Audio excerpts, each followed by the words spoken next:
Hello, a small clarification from today's class. So we had the axioms of probability that we discussed, right? So very quickly, let me write down all of those. So one of them is non-negativity.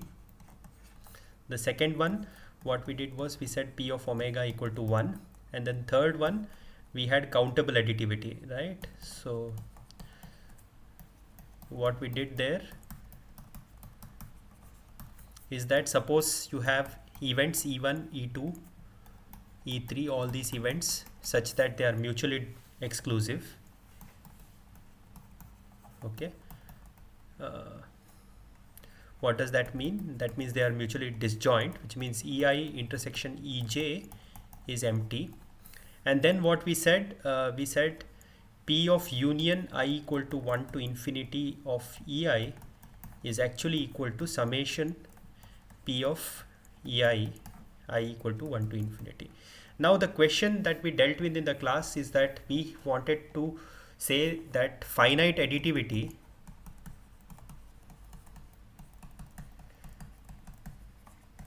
can be inferred from 3, right? So the 3 being the countable additivity. So what we did there was we said you take A and B such that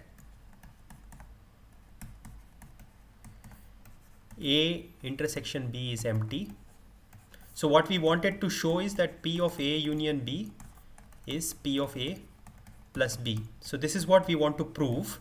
So what we did was we said, okay, let us use countable additivity by saying P of A union B union empty set, union empty set, union empty set, all these things. So this will be equal to P of A plus P of B plus a whole bunch of P of empty sets. Okay.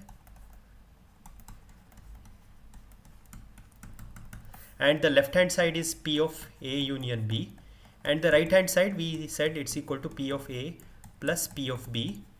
We said because P of empty set is 0, and that we didn't have, we tried to prove it and there was a circular argument that happened. So what we said, okay, let us add one extra thing here, and that's how we were able to prove this.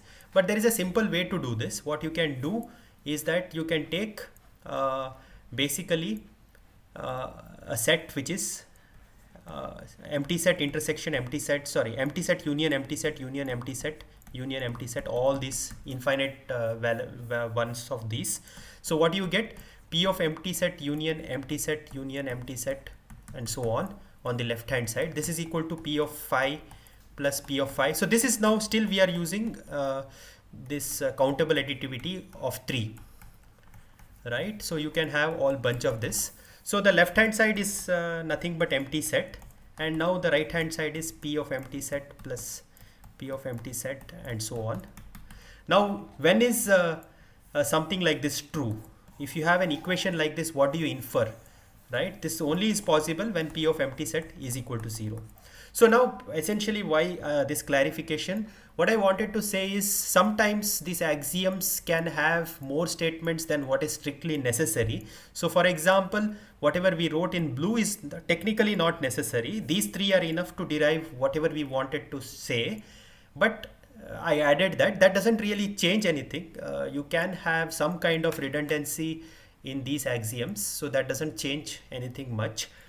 So and in fact I don't want you to focus too much on these axioms and worry too much about the intricacies of this. This will be important if you look at it from a set theory point of view or a probability theory point of view, and what we want to do in this course is more practical. So this aspect I just wanted to clarify and just wanted to say a few things about this. So yeah, thanks for listening.